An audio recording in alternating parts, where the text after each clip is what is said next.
Worldwide parent coach and conscious educator Sue DeCaro is on a mission to revitalize the joy in parenting. Welcome to Conscious Parents, Thriving Kids, a podcast designed to help parents all over the world create deeper connections with themselves and their children while overcoming life's daily parenting challenges. Listen in if you want to bring more laughter, love, and enjoyment to your home life. Welcome to Conscious Parents, Thriving Kids, a place for all things parenting. I am your host, Sue DeCaro. Today, I'm super excited to introduce my special guest, Joe Davis. Joe is an incredible entrepreneur, yes mentor, author, public speaker, international artist, photographer, skydiver, and Lift a Sister Up founder. She is also a mom and a dear friend of mine. Welcome, Joe. I'm thrilled that you have joined me today to talk about a really important part of parenting. Thank you, Sue. It's an honor to be here. It's a privilege. It's a pleasure, and I'm really excited to share some things with all of your listeners. Awesome. Joe, I know you have a beautiful story about a proud mom moment that you've shared with me, and I think it's such a powerful story to share with our listeners. I'd love for you to talk a little bit about this moment, basically. Yeah, absolutely. So I'm an intuitive. I'm an empath. I'm a sensitive individual, and I have been all my life. And I knew, obviously, having that connection, being wired to be sensitive, I knew what to look for, and I thought I was this very enlightened, conscious parent. And engaging, especially with my youngest son. And I really thought I had it together. I really thought I was on top of this game, that I was connected, and I knew my kids. And I find it interesting, as we're always evolving, so are our kids. So when this particular situation arose, I thought, you know what, I'm the best person for this job. I'm going to show up for my kiddo. I'm going to see it coming before it comes, and I'm going to be ready. And I was really a little bit blindsided. What actually happened was I went to pick up my youngest son at school for lunch to trade off the car, because he's now 16. And we know how that is. He's now 16, and he's like, when do I get the car? When do I get the car? I'm like, no worries. I'll come pick you up for lunch, and we'll trade off the car. You can drop me off at the house. Well, leaving the school and coming around the corner, we saw this car, and it had literally been smashed completely down the middle. It looked like it had hit the tree. I instantly knew whoever was in that car did not survive. There was no way. It's the middle of the day. I didn't quite understand how this could happen. I knew a lot of kids left for lunch at school. My heart sunk. My stomach started doing that flipping thing that it does. And I said, oh, goodness, that's not going to be good. And, Zach's in the car with me, so he sees this. My youngest son sees this. And I'm like, oh, I hope they're okay. It's your instinct to say that. You want to comfort. You want to, it's going to be okay. You want to sugarcoat things. So we get home, a day goes by, and we find out that it was a young man from his school who was racing to get back to class and lost control of the car, hit this tree.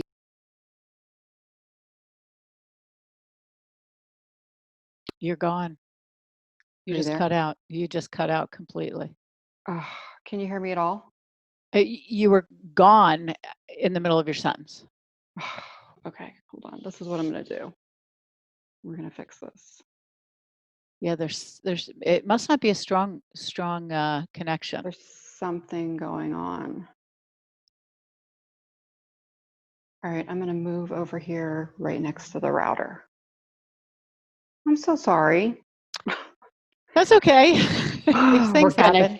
We're gonna get through this. I've never had this happen before. This is so strange. Okay. And I can tell you've left, because your name disappears, like you have fallen off when you're talking. Planet. That is so it strange. Says talking, at the top, Sue DeCaro or Joe, and then it says talking, and no one's there.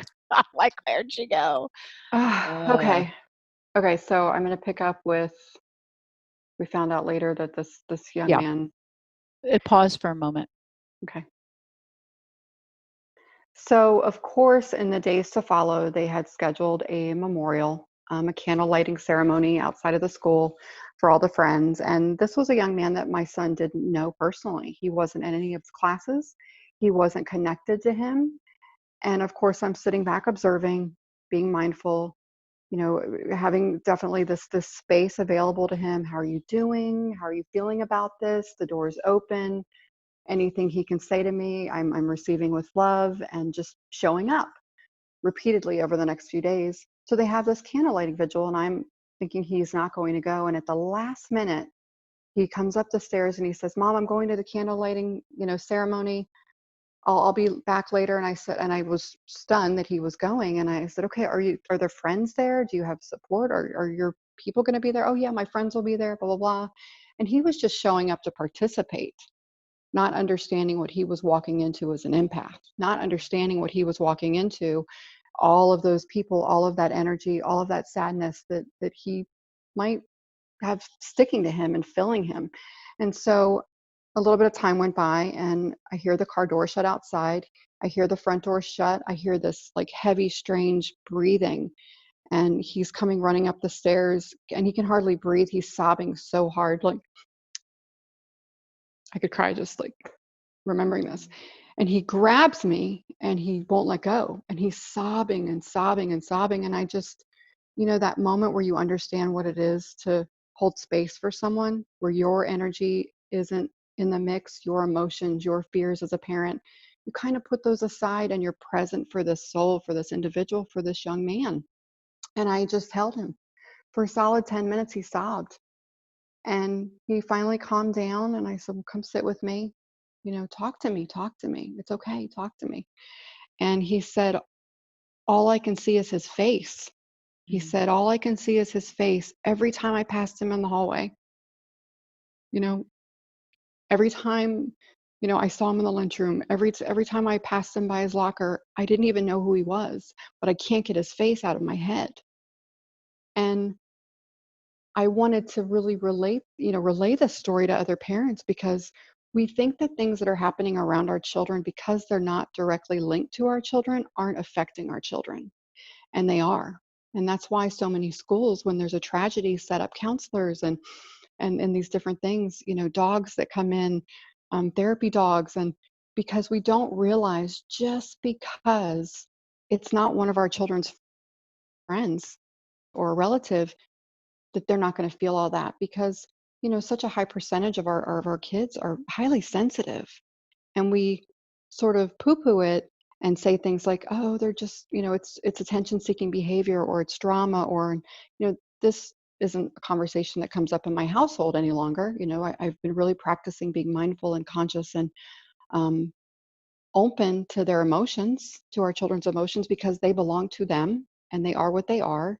And we're here for support, we're here as a guide. But I look at this and I think how powerful this event was on a child that had nothing to do with, like, completely on the outside, not a friend of a friend. Just so he walked to this, he went into this candle vigil and basically absorbed all the sadness and all the grief from everyone around him, and was carrying that and did not know what to do with it. And so I think the story is important for other parents to hear, simply because if we're always open to what our children are feeling, even if it seems inappropriate, or it seems out of sorts, or, "Oh, that doesn't fit. You didn't even know this person." Being open to the fact that especially sensitive children, highly empathic, sensitive children, are going to feel things at a much more deeper, deeply rooted, powerful level. And I hope that makes sense how I'm explaining that. But that moment of holding him was a proud mom moment for me, Sue, because I stepped into a space of love and zero judgment, and just held him, and let him be. And your story not only makes sense, but it's in terms of how you describe how we need to show up for our children. But the moment you described holding him so tight, and the relationship to what it means, and how you understood what holding space for someone else really Mhm. is it was moving for me. I mean, I had Mm. chills as you were describing this. And I think one of the important things that we all need to keep in mind, even if your child is not highly sensitive, not an empath, is that children are unique. And wherever they are on the spectrum of sensitivity, or on the spectrum, if we could call it, or the continuum of being empathetic, or or an intuitive, or whatever it is they might be. They all handle every Mm. situation, manage every situation, are affected by every situation in their own unique way. And so, what if we show up to our children open-hearted, and holding space for them no matter what their feelings are, right? To be able No, to no follow judgment. them, No judgment. right? No Just show up. judgment. Follow them in whatever they're feeling on any particular day. And I had a situation that occurred last evening with one of my children, no names mentioned, and she was venting about someone who she had shared how she felt about a situation that was in their realm, without getting too deep into the story, um, and was hoping that that person would hear her and at least try to hold space, if not take a step further and understand what she was feeling. And she was shut down abruptly in the middle of her venting, we'll call it, sharing her emotions, sharing her feelings, and told just to get along. And she called me immediately and was just very upset that she wasn't heard. And so that story comes back to me today as you're sharing, because our children need to be seen as, this beautiful spirits that they are. They need to be heard in a way that serves them, right? Right. And your story about your son is a powerful experience that he sadly had to move through. Sadly, I mean, tragedy. And Yeah. there's a And lot of this that takes and place in our I world. thought about that, Sue, and I thought, boy, if I would have showed up like the old me, because I'm a work in progress, I don't know what I'm doing. I'm learning as I go, just like all of us as parents. If I would have showed up in my old costume, in my old, the mom I was taught to be by my parents, I would have showed up with all of my fears, and I would have wanted to fix it, fix it, fix it. And I would have showed up with all of my stuff, and it would have, really dominated the energy in that space. And and it wouldn't have allowed for him to have the feelings he needed to feel and for him to work through them, because I really believe this, Sue, and I've learned so much from you. I really do believe that our children show up with everything they need. Mm. And we oftentimes get in the way with our fears and our judgments and our trying to mold them. And you know that moment for me, when he ran to me, I wanted to lose it. And instead, I had to say to myself very consciously, this isn't about you, mom. This Right. isn't about you. This is about this person, this little soul that's hurting. Put your fears to the side and just let him feel what he needs to feel. It's beautiful and so well said. I mean, the validation of one's feelings, it couldn't be more important. That those feelings are their feelings, and we're not here to judge, change, fix, alter, send them down a different path, but to accept what's in front of us and validate that these are their feelings, good, bad, or ugly. These are their Mhm. feelings, and they're entitled. And I agree with you. They come into this world with everything they need. We have to step aside for sure and allow them to grow just in the way that it's been road mapped for them, we'll say, and allow them the space to do that. Agreed. It's so So hard. it's For hard. all the It's for all hard. the parents out there, I'm telling you, it is one of the hardest things I've ever learned, to sit back in a space of love and always be available and always be like checking in and showing up, and I'm visible and I'm right here and I'm setting aside time for you and one on one. And these little practices that sort of accumulate, and what that equals, those little choices every day to not be a helicopter mom, to not be a control freak, to not try and protect them from everything and all things. And they might be allergic to peanuts, and whatever ridiculous fears we have. Friday they weren't allergic to peanuts, but Monday they might be. I mean, moms, we go nuts over these things. But to make the shift, to sit back and go, they're going to be okay. I have to rise to the occasion for them. Exactly. um, that's been a big lesson for me, and I really, I attribute a great deal of that to influence from you. So Oh, it's you're so it's sweet. it's funny because I am engaged with so many different women in women's groups and moms group, and I'm like, you guys look into getting a parent coach, reach out to my friend Sue. She's so phenomenal. I think that as parents, we have this fear of being seen as a bad parent. And that's why people don't reach out. And I'm just here to give you all permission to know that none of us know what we're doing. And it's Right. okay. Right. It's okay. There's no manual for your exact child. Believe me, when I was raising my kids, even now, and they're, young adults, I wish there were a manual. But there is no manual on the child in front of you. Mm-mm. There's a million books you can read until you're stir crazy. And that's not helpful either. This is the hardest job there is. And so taking a step back and really taking clues and cues from our children and Mm-hmm. watching our children with curiosity, Oh, yeah. observing what's going on with them. What are they like? What do they need? How can I show up for them?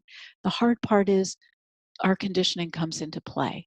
And Mm-hmm. so we have to separate, and you've done the work, Joe, to separate what is your conditioning from your childhood and what are your choices in showing up for your children now. And that takes a lot of hard work and inner focus and shedding those layers of the conditioning that have taken place, because it's not an overnight job. It's Mm-hmm. day in and day out, being aware, being thoughtful, checking in, and moving through the ups and downs of the transformation. Right. And I also think coming at it from an inquisitive, curious space, like I try to put myself in a childlike space when I'm interacting with my sons, my stepdaughter, and I try to watch them like it's dinner and a show. Like, what are they showing up to teach me? What buttons are they going to push today that I need to work on?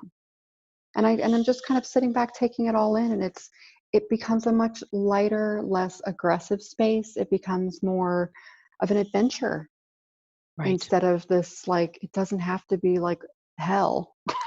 Right. And it's Those not teen years, it it's can. not a personal attack either. I No. think the biggest Pam Leo has a great quote, and hopefully I get this one right, that when we have a child is forever to wear our heart on our sleeve. And so that means that when our heart's on our sleeve, we're taking on all the emotions that our Mm, children are experiencing. So, in your particular story, if you took on your son's emotions, you would have needed somebody, a third party, to hold space for both mhm. of you, or maybe even a fourth party too. And so You have to serve that higher good. you That's, do, and you step know, back and know that these are not your emotions, because actually we do a disservice to our children when we actually take their emotions on as our own, and they're just trying to move through their own emotions, and yet we're emotional as well.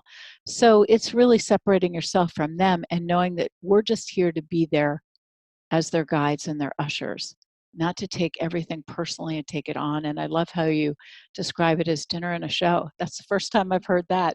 it's beautiful. And that's, being in the seat of the soul. That's being a witness of your awareness. And you're just watching this thing unfold. And it's like, what will this next chapter be? I mean, it can really be an adventure, the relationship we have with our children. And it doesn't have to be a battle. And it doesn't have to be a battle unless we make it a battle, because we make it about us. It doesn't have Right, anything to do with us. There's right, nothing about us in being a mom. It's MOM. It's not, ME, or, you know what I mean? It's not I. It's, it's just another role, and we're a character in their story, and they're a character in ours, and we honor and respect that space for each other. And it can be a very curious, positive adventure. And I think that, when we talk about it, yeah, it's absolutely work, but it's the work that I need to do about me. I don't need to be doing the work of my child. I need to do my own work. And as long as I do my own work, he'll be fine. right. Exactly. Wow. The way you have summarized it is so beautiful. So as you move forward, I'm curious from this story. I'm always curious, and curious is one of my favorite words. Those that know me know that I utilize it daily. But I'm curious what from this story is your lesson to take forward. If you could summarize just a few lessons that you learned from this particular occasion for our listeners and for yourself, perhaps, what would those few lessons be?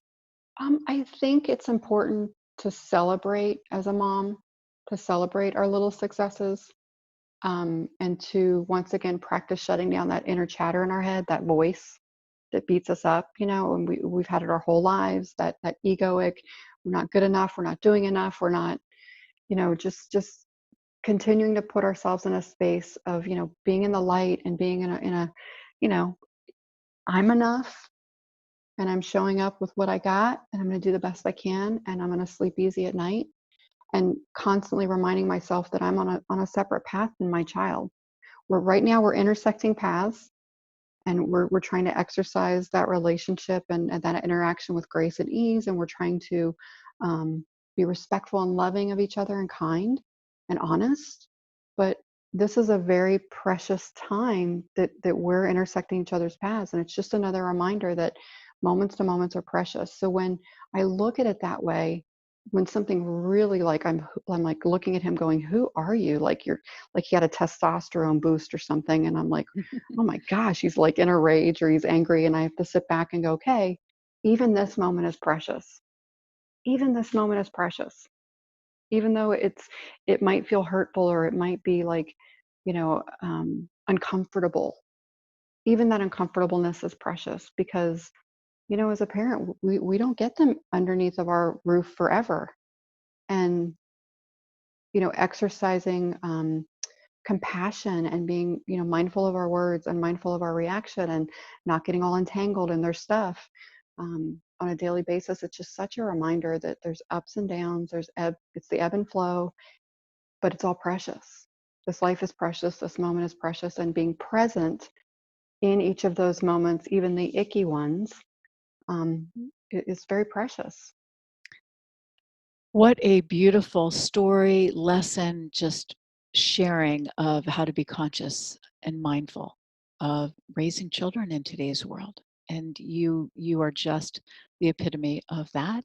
And consciousness is a continuum. We're not arriving at consciousness and it's all over. Here we are. It's a day-to-day practice, a moment-to-moment practice, and some days are better than others. So I think one of the important things also is to be gentle with yourself and to know that you're showing up as best you can each and every day for the journey. And it is a journey, right? It's a journey.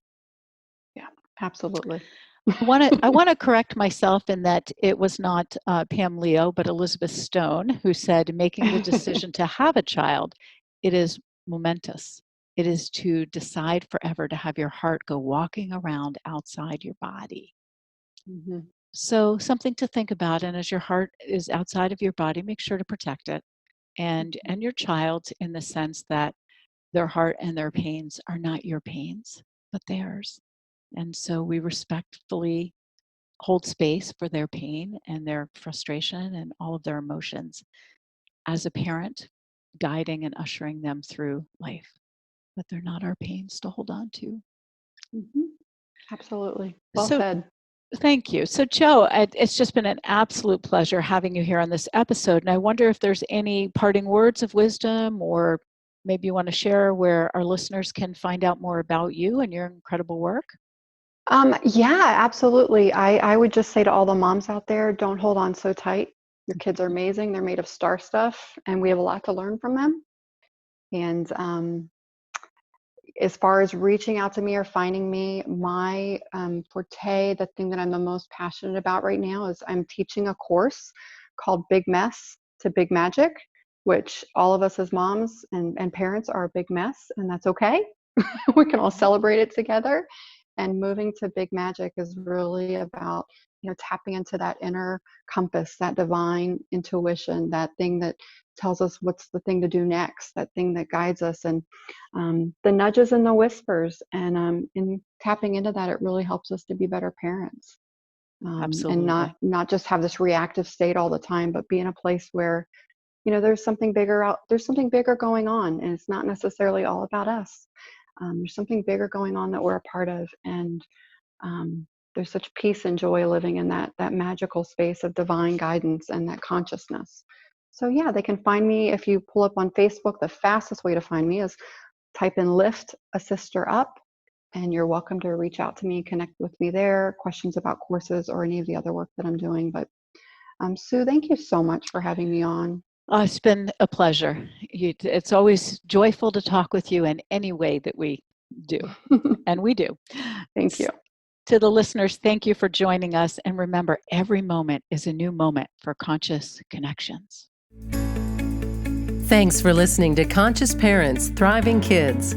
If you like what you heard, the best compliment you can give us is to share this podcast with a friend. And be sure to give us some stars and a favorable review at Apple Podcasts or wherever you listen in.